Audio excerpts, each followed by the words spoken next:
الحمد لله والصلاة والسلام على رسول الله أما بعد فأعوذ بالله من الشيطان الرجيم بسم الله الرحمن الرحيم وكذلك جعلناكم أمة وسطا لتكونوا شهداء على الناس ويكون الرسول عليكم شهيدا وقال النبي صلى الله عليه وسلم إياكم والغلو في الدين فإنما أهلك من كان قبلكم الغلو في الدين وقال صلى الله عليه وسلم أيضا هلك المتنطعون قالها ثلاثا رب اشرح لي صدري ويسر لي أمري واحلل عقدة من لساني يفقهوا قولي اللهم صل على سيدنا وحبيبنا وشفيعنا ومولانا محمد وعلى آله وأصحابه وبارك وسلم আলহামদুলিল্লাহ আল্লাহ তাআলার দরবারে শুকরিয়া জ্ঞাপন করছি। আল্লাহ তাআলা দীর্ঘদিন থেকেই একটা এই বৈঠকের প্রয়োজনীয়তা অনুভব হচ্ছিল এবং কিছু ক্লাসের তোমাদের ছাত্রদের সামনেও আমি এটা হয়তো ব্যক্ত করছি। তো সেটাই শুরু করব করে আসলে শুরু করা হয় না। তো আজকে আল্লাহ তাআলার তৌফিকে এই শুভ সূচনা শুরুটা করতে পারছি, এই জন্য আল্লাহ তাআলার দরবারে শুকরিয়া আদায় করছি আলহামদুলিল্লাহ। বিষয়টা অনেকের মাথায় হয়তো পূর্ব থেকে নাই যে আসলে আমাদের আজকের এই বৈঠকটা আমি কেন শুরু করছি। বৈঠকটা আজকে আসলে একটা ধারাবাহিক আমাদের পরিকল্পনা যেটা আছে, ধারাবাহিক আলোচনার সূচনা মাত্র আজকে ইনশাআল্লাহ। সেটা হলো বর্তমান সময়ে তোমাদেরকে ছাত্রদেরকে আমরা যখন ক্লাস নিতে যাই, তোমাদের ভিতরেও যে অস্থিরতা অথবা অনেক সময় যে সমস্ত প্রশ্ন, পাশাপাশি আমাদের দ্বীনি মহলে যারা আমরা প্র্যাকটিসিং মুসলিম, অর্থাৎ আমরা দ্বীন যারা আসলে জীবনে কিছুটা হলেও বাস্তবায়ন করার চেষ্টা করি, ইবাদত বন্দেগী দ্বীন মেনে চলার ব্যাপারে আমরা যারা আন্তরিক, তাদের সেই দ্বীন আমাদের মানার ব্যাপারেও অনেক সময় দেখা যায় আমাদের চিন্তা চেতনায় কথাবার্তায় অনেক সময় আমরা প্রান্তিকতার শিকার হই। এবং বর্তমান এই জাগতিক যে আমাদের বর্তমান বিশ্ব ব্যবস্থা, এই বিশ্ব ব্যবস্থায়ও এটাও কিন্তু এক ধরনের একটা প্রান্তিকতার শিকার হওয়ার কারণে আজকে আমরা ইসলামের যে মূল সৌন্দর্য এবং ইসলামের যে কল্যাণ, এটা থেকে আমরা আজকে পুরা সমাজ এবং আমরা সকলেই বঞ্চিত। তার কারণ হলো ইসলামের এই বাস্তবায়ন আমরা সমাজে আমাদের নিজেদের মধ্যে ব্যক্তি পর্যায়ে ওটা আসলে আমরা ওর বাস্তবায়ন ঘটাতে পারিনি। তো আমি আজকের এই প্রোগ্রাম আজকে আমরা শুরু করতেছি আল্লাহ তাআলার তৌফিকে, আল্লাহ তাআলার কাছে তৌফিকও কামনা করছি যে আল্লাহ তাআলা যেন এর ভিতরে আমাদের ইখলাসও দান করেন এবং এটা আমাদের নিজেদের আসসালাহ ক্বাবলা আল ইসলাহ, নিজেদের চিন্তা চেতনা আচার আচরণ এগুলিও যেন প্রান্তিকতা মুক্ত ভারসাম্যপূর্ণ ইসলামের এই যে বৈশিষ্ট্য এটাকে ধারণ করে আমরা আমাদের ব্যক্তি পর্যায়ে আমরা আমাদের আচরণকে যেন নিয়ন্ত্রণ করতে পারি, আমাদের চিন্তাকে নিয়ন্ত্রণ করতে পারি। পাশাপাশি আমরা যেহেতু দ্বীনি ইলমের সাথে সম্পৃক্ত, আমরা আগামী দিনের এক এক সমাজের এক একজন রাহাবার, দ্বীনের দায়ী।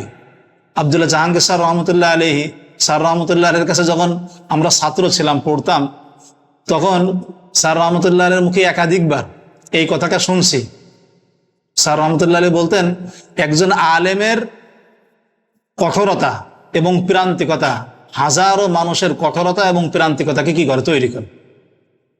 তুমি যখন দায়ী, তো স্বাভাবিকভাবেই তুমি যখন মানুষ তোমার অনেক দেখা যাবে যে তোমার কথা শুনে অনেকেই তার মতন করে তোমার চিন্তায় সে একমত পোষণ করবে, তোমার আলোচনা তার ভালো লাগবে, তোমার আহ্বানে সে সাড়া দেবে। কিন্তু সেই তুমি যদি প্রান্তিকতার শিকার হও, তো তখন দেখা যাবে তোমার যারা ফলোয়ার, যারা তোমাকে ফলো করতেছে, তখন সবাই তখন কি হবে, প্রান্তিকতার শিকার হবে।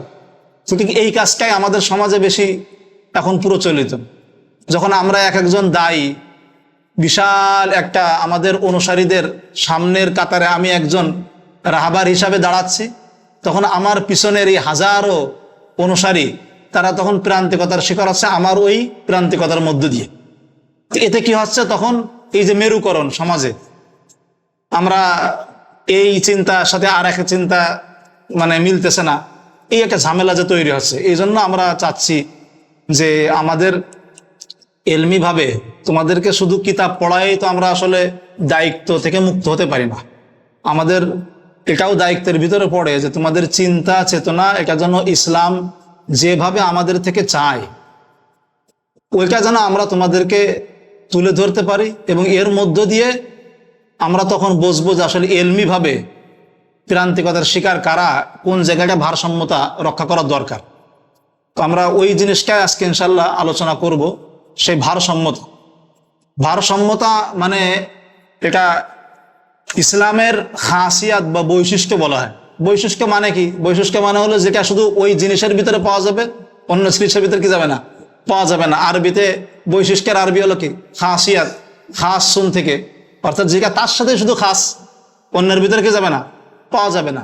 তো ইসলাম বা আল্লাহ তাআলা মুহাম্মদ রাসূলুল্লাহ সাল্লাল্লাহু আলাইহি সাল্লামের মাধ্যমে আমাদের যে জীবন ব্যবস্থা দিছে, এই জীবন ব্যবস্থাটা এমন একটা ভারসাম্যপূর্ণ জীবন ব্যবস্থা, এখানে কোনো প্রান্তিকতা নেই, না বাড়াবাড়ি আছে না ছাড়াছাড়ি। বাড়াবাড়ি এবং ছাড়াছাড়ির মাঝে ইফরাত এবং তাফরিত, এর মাঝামাঝি হলো আমাদের এই আল্লাহ তাআলা উম্মতে মুহাম্মাদিয়াকে, শরিয়াতে মুহাম্মাদিয়া আল্লাহ রাসূল সাল্লাল্লাহু আলাইহি সাল্লামের মাধ্যমে যে জীবন ব্যবস্থা দান করেছেন, এটা এই ভারসাম্যপূর্ণ জীবন ব্যবস্থা সর্বক্ষেত্রে।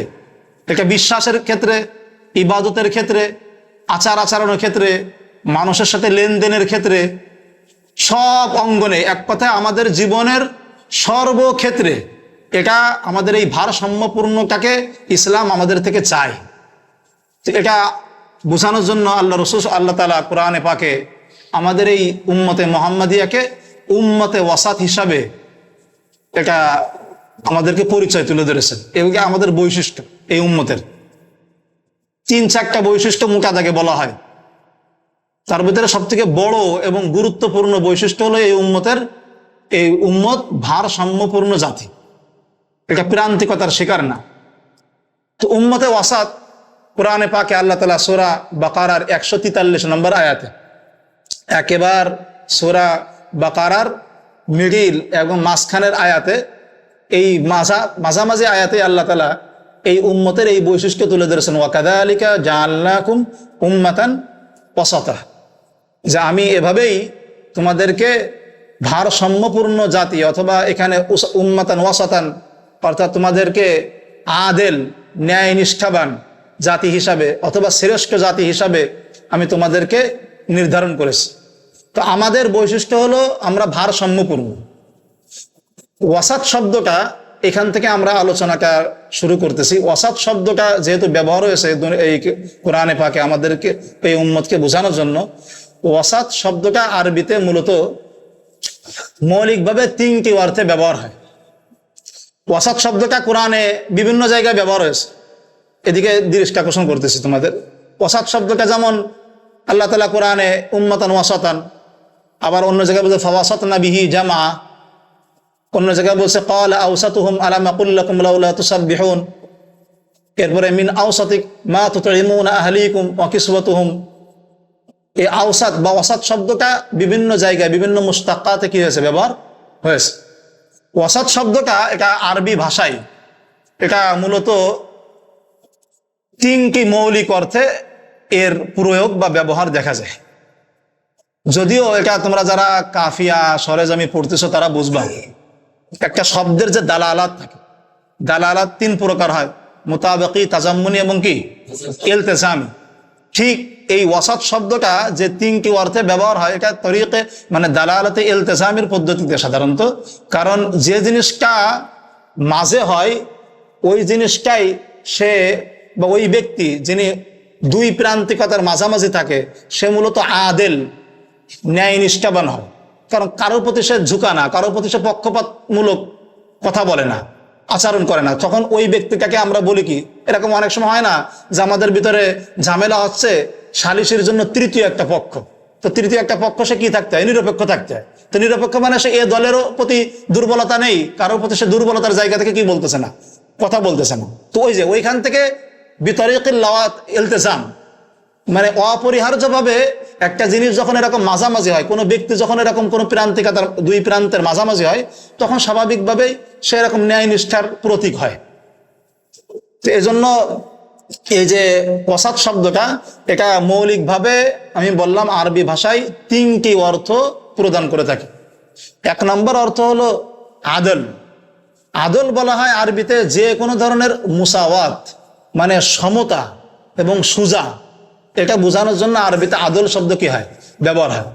ওইখান থেকে ওয়াসাত শব্দটা, এই যে আদলের যে অর্থ দেয়, এটা কোরআনে এই যে উম্মাতান ওয়াসাতান, এই আয়াতের ভিতরে ওয়াসাত শব্দটা মুফাসসিরিনে কেরাম বলেন এই আদল শব্দে, উদুল শব্দে অর্থে ব্যবহার হয়েছে। তো ওয়াকাযালিকা জাআলনাকুম উম্মাতান ওয়াসাতান অর্থ হলো ওয়াকাযালিকা জাআলনাকুম উম্মাতান উদুলান, আমি এভাবেই তোমাদেরকে এক ভারসাম্যপূর্ণ অথবা ন্যায় নিষ্ঠাবান জাতিতে পরিণত করেছি।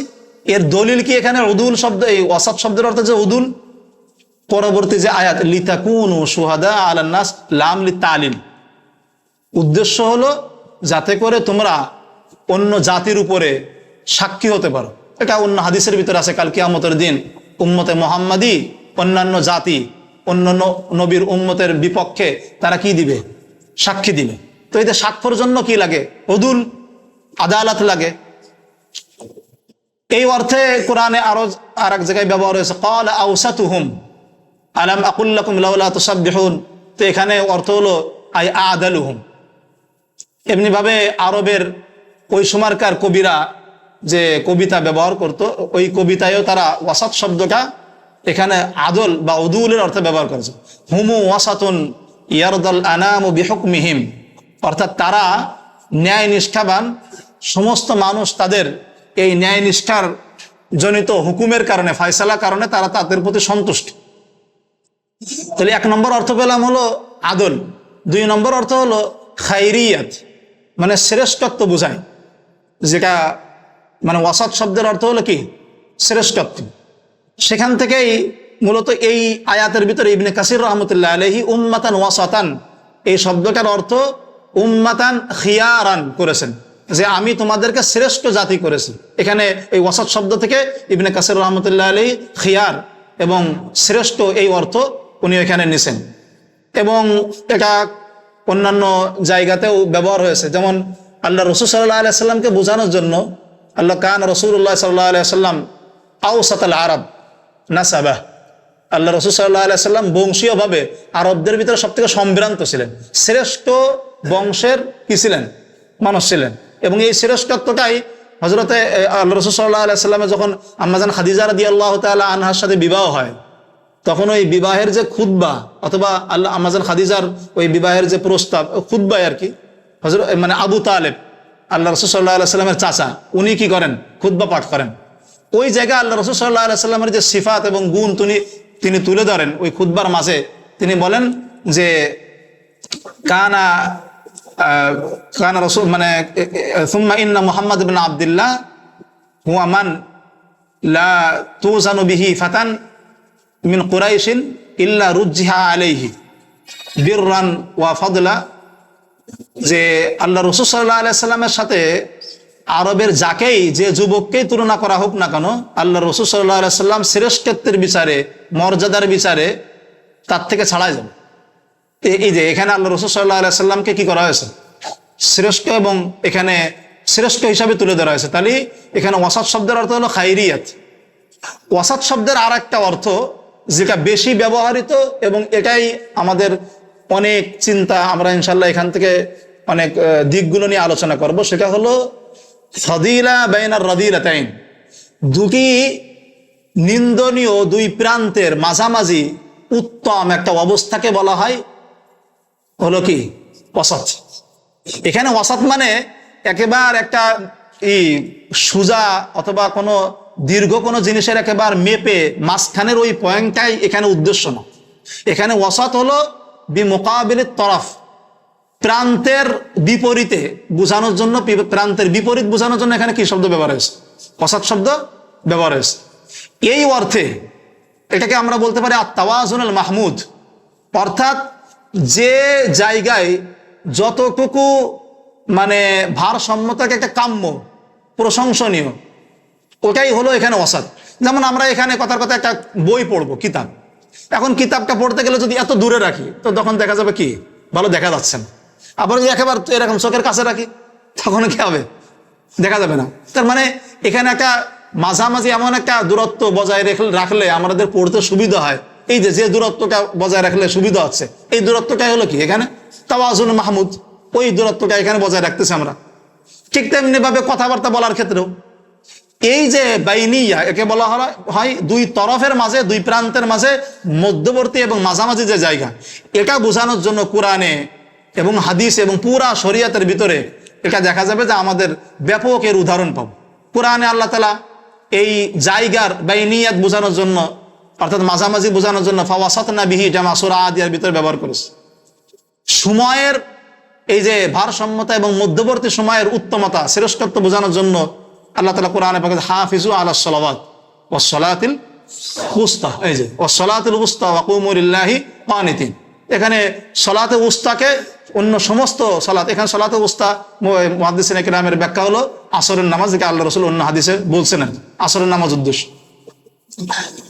আল্লাহ তাআলা কোরআনে পাকে লেনদেনের ক্ষেত্রে এই মাঝামাঝি মধ্যমপন্থা অবলম্বনের জন্য বলছে, আল্লাযীনা ইযা আনফাকু লাম ইউসরিফু ওয়া লাম ইয়াকতুরু ওয়া কানা বাইনা যালিকা কাওয়ামা, যখন তারা খরচ করে তখন তারা অপচয়ও করে না, আবার কৃপণতা করে হাত গুটিয়েও রাখে না। ওয়া কানা বাইনা যালিকা কাওয়ামা, বরং এর মাঝামাঝি পন্থা তারা কি করে, অবলম্বন করে।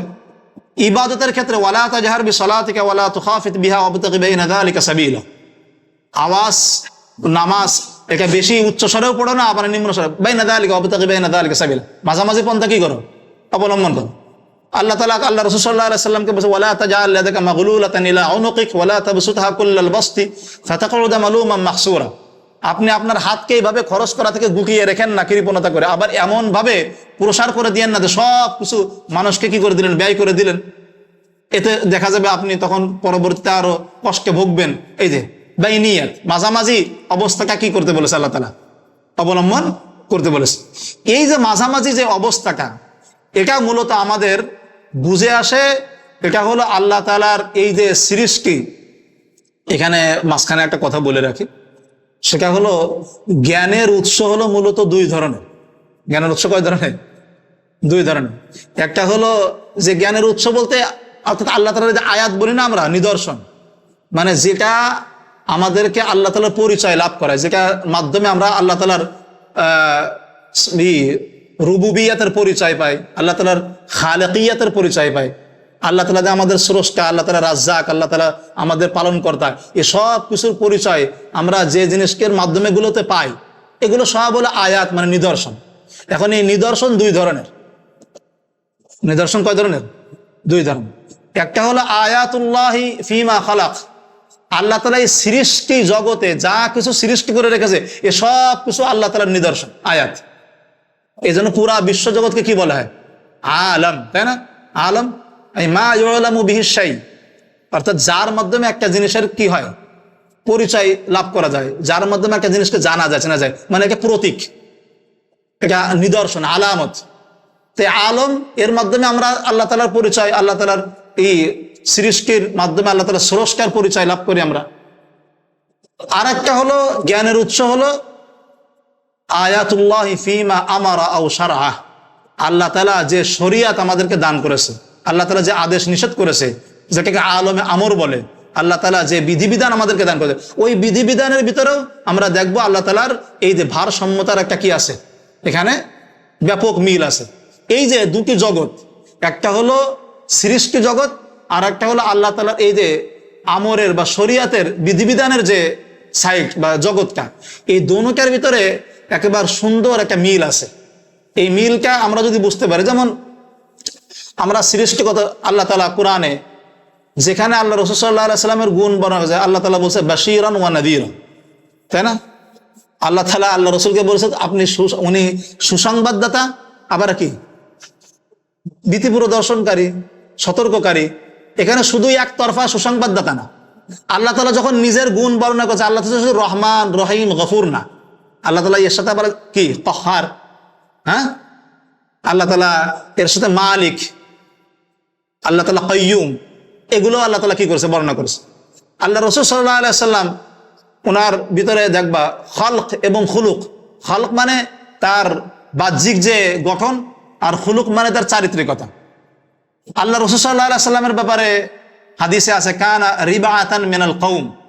আল্লাহ রাসূল উনি এই ইসের ভিতরে, গোত্রের ভিতরে উনি মধ্যম গড়নের মানুষ ছিলেন, অবয়ব। লাইসা বিত তাবিরিল বাইন ওয়ালা বিল কাসির, উনি একেবারে অস্বাভাবিক লম্বা ছিল না, আবার খাটোও ছিল না। কেউ দেখে আল্লাহ রসুলকে মন্তব্য করতে পারবে না যে কি আনকমন লম্বা মানুষ, আবার খাটো মানুষ, এভাবে কি করতে পারবে না। আল্লাহ রসুল সাল্লাল্লাহু আলাইহি সাল্লামের গঠনের ভিতরে কি ছিল, এই যে একটা বাইনিয়াত, মানে এই ভারসাম্যতা মাঝামাঝি ছিল। এখান থেকে আরবরা সাধারণত বলে খায়রুল উমুরি আওসাতুহা, সব জিনিসের ভিতরে উত্তম হলো কি মধ্যম পন্থা। সব জিনিসের ভিতরে দেখবা মধ্যম পন্থা। তাহলে মধ্যম পন্থা হওয়া এটা কিন্তু এবার আমাদের ইসের মানে যদি আমরা হিসিয়াত আর মানবিয়াত বলে, একটা হলো বস্তুগত জিনিস, আর একটা হলো আভ্যন্তরীণ এবং গুণগত জিনিস, গুণ। তাহলে একটা হলো গুণ আর একটা হলো মনে করো বস্তু। এই দুই জিনিসের ভিতরে একেবারে সুন্দর ভারসাম্যতা আছে। যেমন একটা গুণ হলো কি কারাম, কারাম মানে হলো দান দাক্ষিণ্যতা, বদান্যতা, তাই না? জুদ বা কারাম আরবিতে বলে। এখন কারাম মানে কি, অর্থাৎ একটা নির্দিষ্ট পর্যায়ে কেউ যখন দান করে, যে জায়গায় দান করাটা উচিত ওই জায়গায় দান করলে আমরা কারাম বলছি। যে জায়গায় দান করাটা উচিত, ব্যয় করাটা উচিত, ওই জায়গায় যদি ব্যয় না করে তাহলে তাকে বলে হলো বকুল, কৃপণতা, তাই না? তাহলে এখানে একটা ফিরান্ত। আবারও যদি যে জায়গায় ব্যয় করা যতটুকু উচিত সেই জায়গায় তার থেকে মাত্রা অতিরিক্ত ব্যয় করা, অথবা যেখানে ব্যয় করা উচিত না সেখানে অপচয় করা, অপব্যয় করা, এটা তখন ইসরাফ অথবা তাবজির। তাহলে এই যে প্রত্যেকটা জিনিসের ভিতরে দুটি প্রান্ত এবং দুই প্রান্তের মাঝামাঝি যে বিষয়টা, ওটাই হলো কি উত্তম। তাহলে এই যে বুকুল এবং ইসরাফ বা তাবজির, অর্থাৎ কৃপণতা এবং অপচয়, অপব্যয়, এর মাঝামাঝি এটা হলো কি বদান্যতা, দান দাক্ষিণ্যতা।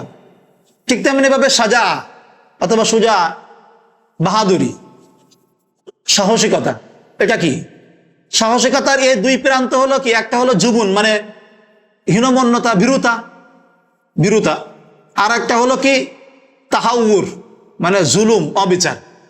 তো যেখানে তোমার আগে সাহসিকতার পরিচয় দেওয়ার দরকার, সেইখানে সাহসিকতার পরিচয় না দিয়ে যদি পিছাই থাকা হয় তো ওটাকে বলা হয় জুবুন, তাই না? আর যে জায়গায় যতটুকু দরকার সেই জায়গায় তার থেকে মাত্রা অতিরিক্ত করলে তখন এটাকে বলা হয় কি জুলুম। যেমন তোমাদের যে হাদিসটা আমরা পড়লাম সেই হাদিসের ভিতরে যে বললাম না হুলু মানে বাড়াবাড়ি। কোরআনে আল্লাহ তাআলা বলছেন ইয়া আহলাল কিতাব লা তাগলু ফি দীনিকুম, তোমরা তোমাদের দ্বীনের ভিতরে কি করো না, বাড়াবাড়ি করো না। হুলু এবং গলা এই দুটো শব্দই একই, গাইন লাম ওয়াও থেকে।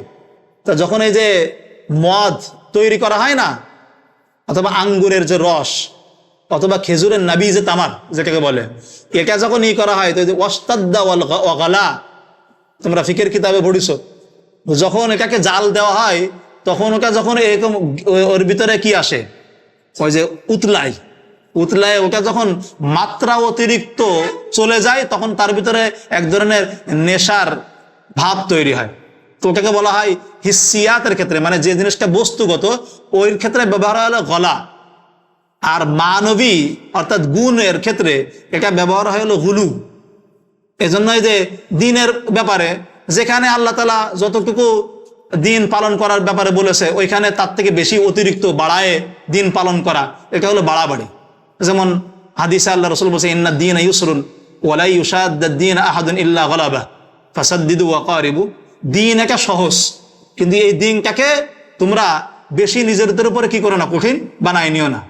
তা আল্লাহ তাআলা যেখানে কথার কথা, এই জন্য ওই হাদিসের শেষে ওই হাদিসেরই ভিতরে আছে ওয়াস্তাইনু বিল গাদওয়াতি ওয়ার রাওহাতি ওয়া শাইইম মিনাদ দুলজা, সকালে বিকালে আর রাত্রের কিছু অংশে আল্লাহ তাআলার কাছে তোমরা সাহায্য চাও, প্রার্থনা করো, ইবাদত করো। এটা সারা দিন বিরামহীন ভাবে লাগাতার এই যে ইবাদত বন্দেগী করা, এটা এক ধরনের প্রান্তিকতা। তো আমাদের খুলাসা কথা হলো, তাহলে বুঝলাম যে ওয়াসাতিয়াত বা এই যে ওয়াসাত শব্দের আরবিতে এই যে তিনটা আমরা অর্থ পেলাম মৌলিকভাবে, এই তিনটা অর্থই কোরআনে এবং হাদিসে এবং শরিয়াতের ভিতরে একটা মালহুজ মানে লক্ষণীয়, এটা বিভিন্ন জায়গায় ব্যবহার হয়েছে। এখন ওয়াসাত শব্দটা একটা হলো নিসবি বিষয়। নিসবি বিষয় কাকে বলে? আমরা নিসবি বোঝো, মানে যে জিনিসটা বুঝতে গেলে আর একটা জিনিসের কি হয়, প্রয়োজন হয়। যেমন বড়, ছোট ছড়া বড় বোঝা যাবে? তুমি বড় বললেই তো কি বুঝতে হবে, ছোট। আবার ছোট বড় ছড়া ছোট বোঝা যাবে না। এরপরে মাঝখান অথবা মধ্য অথবা মেজো, মেজো বুঝতে গেলে তোমার কি লাগবে, এক পাশে বড় আর পাশে কি আছে, ছোট আছে না? তাহলে মধ্যম পন্থা বুঝতে গেলে দুটো প্রান্ত লাগে, দুই তরফাইন, তাই না? যে কোনো জিনিসের ক্ষেত্রে এই যে দুই প্রান্তিকতা, যে দুই প্রান্তিকতা নিন্দনীয়, ওই দুই প্রান্তিকতার মাঝামাঝি অবস্থান করাটাই হলো ভারসাম্যতা এবং মধ্যম পন্থা।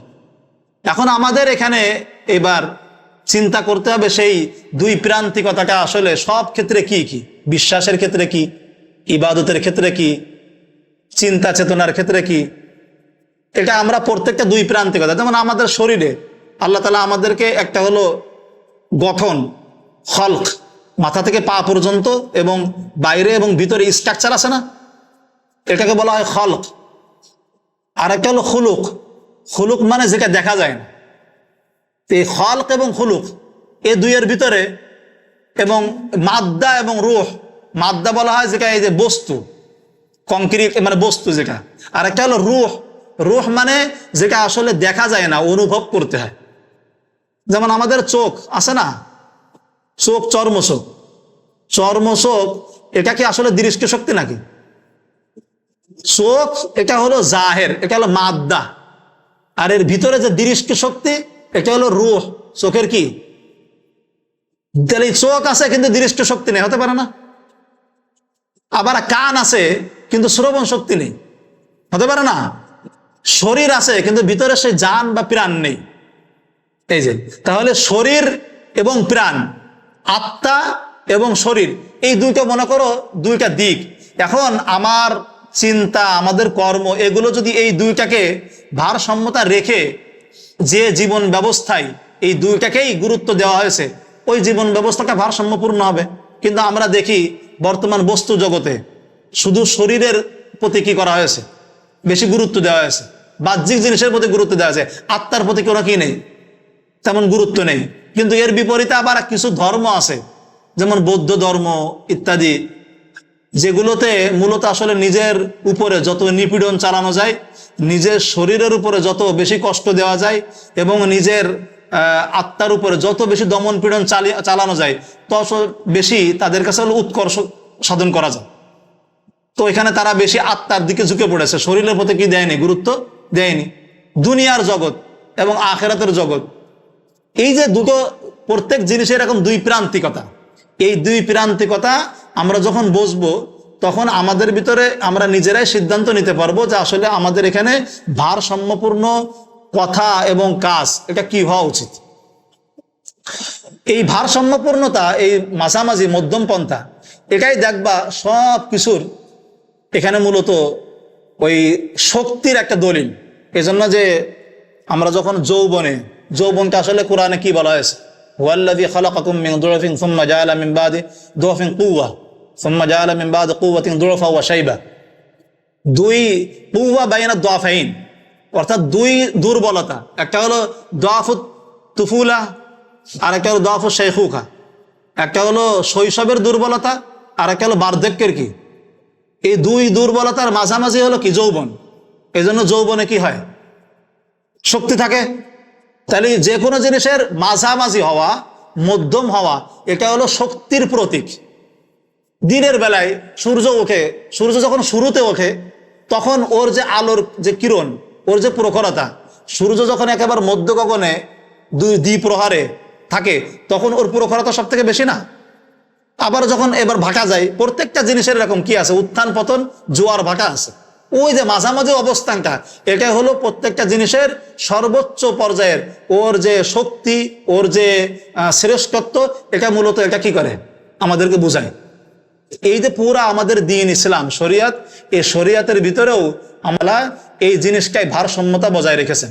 এই জন্য যখন সূরা ফাতিহার ভিতরে আল্লাহ তাআলা আমাদেরকে যে সঠিক পথ চাওয়ার জন্য প্রত্যেক দিন আমরা কমপক্ষে 17 বার ফরজ নামাজের ভিতরে সূরা ফাতিহা পড়ি, ওখানে পড়ি ইহদিনাস সিরাতাল মুস্তাকিম, তাই না?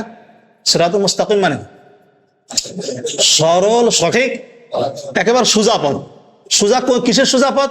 ওই যে জান্নাত থেকে আল্লাহ তাআলা আমাদেরকে নামাই দিয়েছে না, ফামা কুল্লা হাবিতু মিনহা জামিয়া ফামানিত্তাবা হুদায়া ফালা খাউফুন আলাইহিম ফাইম্মা ইয়াহদিয়ান্নাকুম মিন্নি হুদান ফামানিত্তাবা হুদায়া ফালা খাউফুন আলাইহিম ওয়ালা হুম ইয়াহজানুন।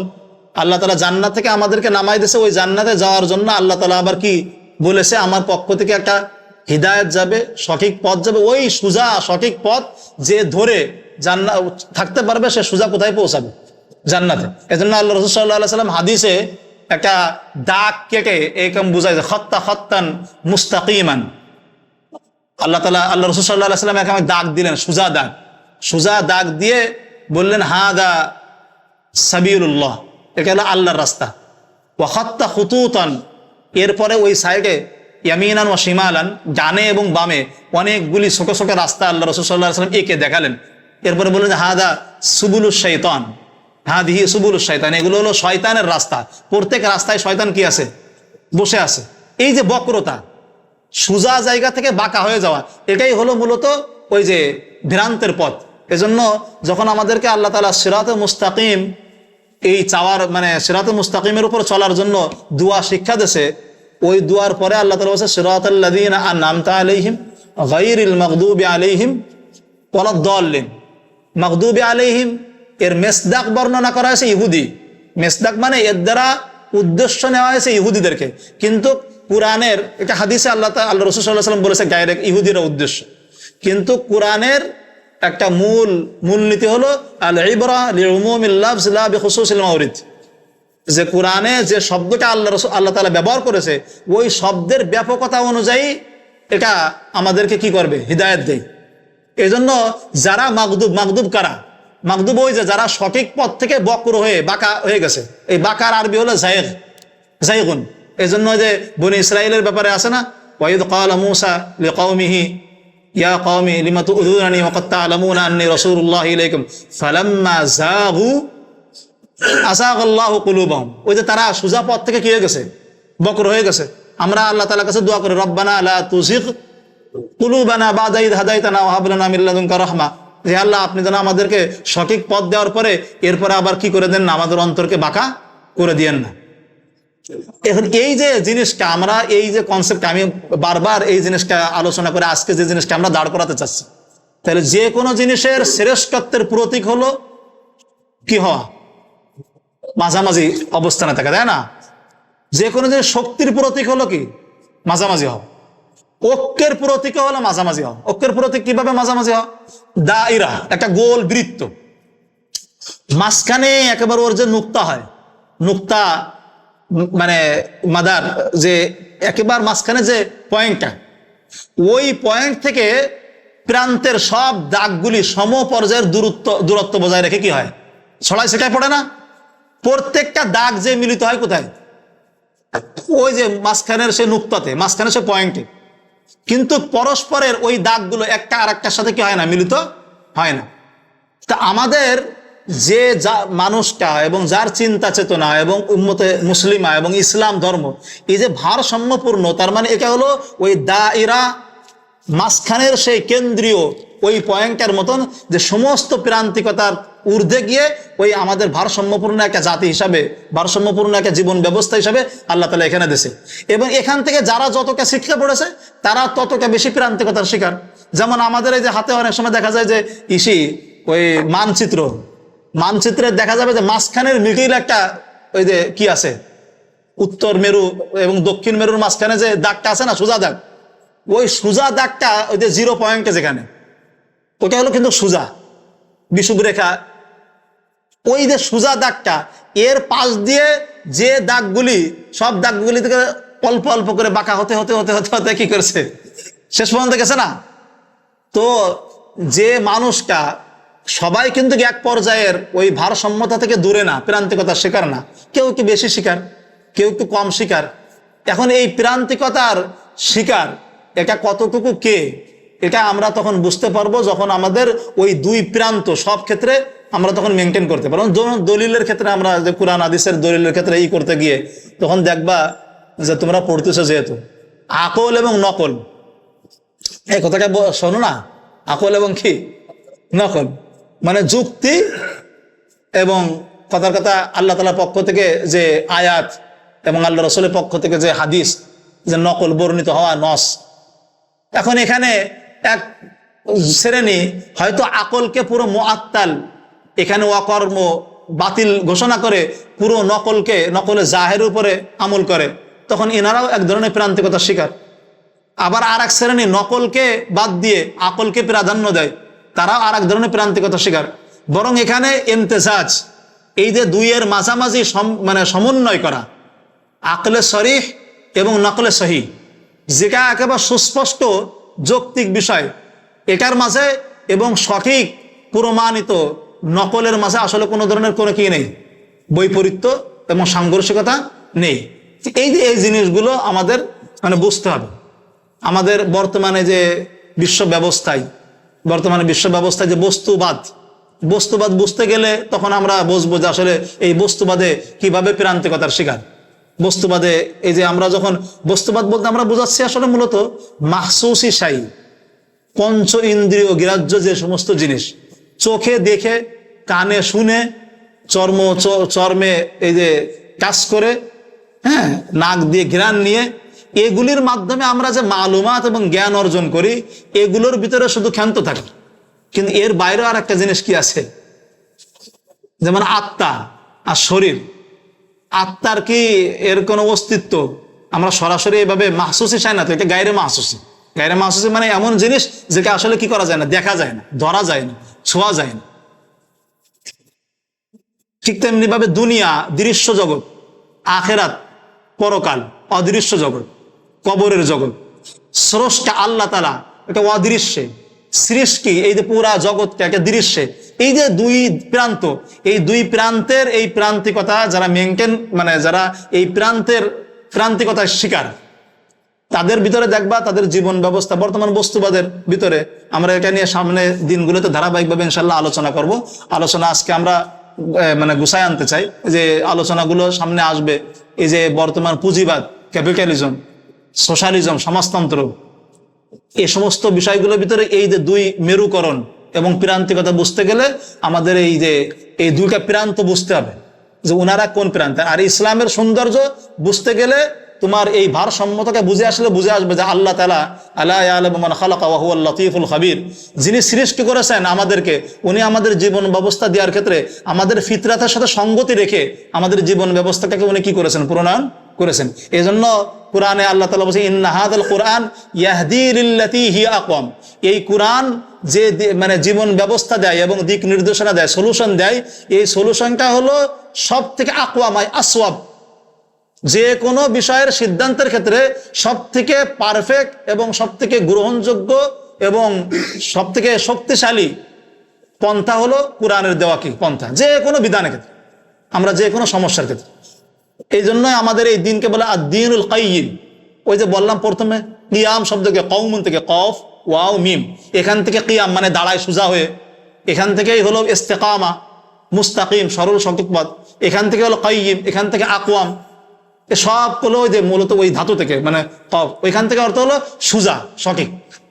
তো এই জন্য আমরা আজকের আলোচনাতে খুলাসা এই কথাটা গুরুত্ব বুঝাতে চাচ্ছি, যে মূলত এই যে আমাদের উম্মতকে আল্লাহ তাআলা উম্মতে মুহাম্মাদিয়াকে এবং উম্মতে মুহাম্মাদের যে বিশেষ বৈশিষ্ট্য তুলে ধরেছে উম্মতে ওয়াসাত হিসাবে, ভারসাম্যপূর্ণ জাতি, তা আমরা আমাদের চিন্তায়, আকীদায় আমাদের ভারসাম্যতাকে আল্লাহ তাআলা আমাদের থেকে কামনা করেন।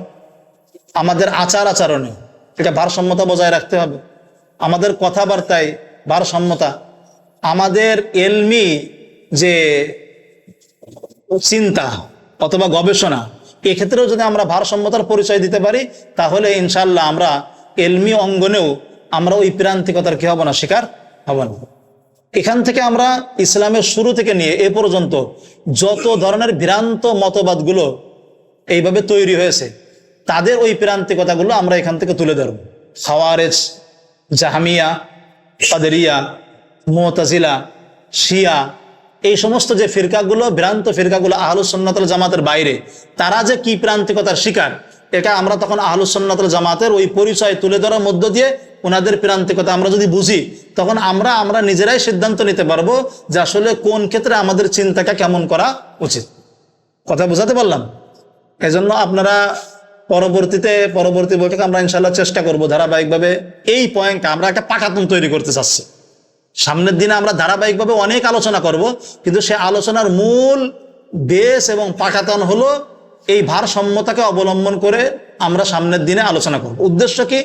আমরা চাই আমাদের এই ক্ষুদ্র প্রচেষ্টার মাধ্যমে উম্মতের ভিতরে যে দলাদলি, যে বিভেদ এবং যে বিভাজন, এগুলিকে আমরা কি করতে চাই? কমাতে চাই। আমরা নিজেরা যেন আর একটা নতুন কোনো বিভাজনের কারণ না হই। আমি আমার সাধ্য অনুযায়ী উম্মতের ভিতরে চেষ্টা করব, আমাদের সাধ্য অনুযায়ী আমাদের গঙ্গির ভিতরে, প্রত্যেকের ভিতরে ওই ঐক্যটা বজায় রাখার জন্য, যেটা আল্লাহ তাআলা কোরআনে পাকে ওয়াতাসিমু বিহাবলিল্লাহি জামিয়া ওয়ালা তাফাররাকু, এখানে যেমন ওয়ালা তাফাররাকু আছে, ওই যে ওয়ান্না হাদা সিরাতি মুস্তাকিমান ফাত্তাবিউ ওয়ালা তাত্তাবিউস সুবুলা ফাতাফাররাকা বিকুম আন সাবিল, ওই যে সিরাতে মুস্তাকিম, সরল সঠিক পথ এবং মধ্যম পন্থা, ভারসাম্যতা, এটা যারাই অবলম্বন করেনি তারা হয় বাড়াবাড়ির শিকার হয়েছে হুলু, অথবা তারা ছাড়াছাড়ির শিকার হয়েছে, হয় এফরাত অথবা তাফরিদ। ইহুদি ধর্মের এফরাত কি ছিল? খ্রিস্টান ধর্মের ছাড়াছাড়ি কি ছিল? বাড়াবাড়ি কি ছিল? এই যে গুলু এবং বাড়াবাড়ি এবং ছাড়াছাড়ি, এগুলি আমরা ইনশাল্লাহ পর্যায়ক্রমে আলোচনা করলে আমরা নিজেরা এটা আমাদের চিন্তা চেতনাকে আরো শানিত করতে পারবো, এবং চিন্তা চেতনাটাকে আমরা আমাদের ভারসাম্যপূর্ণ এবং মুতাদিল একজন আলেম হিসাবে, যেটা আমাদের জন্য খুবই দরকার এবং বর্তমান সময়ে এটা উম্মতের খুব বেশি প্রয়োজন। তো আল্লাহ তাআলা আমাদের এই ক্ষুদ্র প্রচেষ্টাকে কবুল করুক, এটা আল্লাহ তাআলার কাছে কামনা করি। এবং আমি তোমাদের কাছে এই আবেদনও রাখবো যে তোমরা একটা গুরুত্বের সাথে নিজেরা এই আলোচনাগুলো অবলম্বন করে চিন্তা করতে শেখো। চিন্তা করার পরে তোমাদের ভিতর থেকে কিছু প্রশ্ন তৈরি হবে, ওই প্রশ্নগুলো আমাদের কাছে আসুক, আসলে তখন আমাদের ভিতরে চিন্তার মুবাদলা হবে, বিনিময় হবে। তখন দেখা যাবে যে আমাদের ভিতরে যে অস্পষ্টতা, অনেক ক্ষেত্রে এগুলো আমাদের কি হবে, ফিকহি আলোচনার ক্ষেত্রে তোমরা দেখবা বর্তমান সময়ে কেউ হয়তো নসের জাহের নিয়ে হয়তো খুব বেশি বাড়াবাড়ি করতেছে, আবার কেউ দেখা যাবে যে নসের স্বাভাবিক ওই গতিটাকে ঠিক না রেখে বিশাল তাকাল্লুফি করে ঘুরায় ফিরায় বিভিন্ন দিকই করে তারপরে একটা কোনো কোরআন আয়াত অথবা হাদিসকে ব্যাখ্যা করতেছে। এই যে তাহলে কোনোটাই কিনা কাম্য না, স্বাভাবিকতা রাখা। তো কোথায় নস জাহের উপর আমল করবে, কোথায় নসের উপর আমল করবে, এগুলো আমরা ইনশাল্লাহ এলমি ভাবে সবকিছু পরবর্তীতে আমাদের এই প্রশ্নগুলোর উত্তর আমাদের আলোচনার মধ্যেই চলে আসবে ইনশাল্লাহ।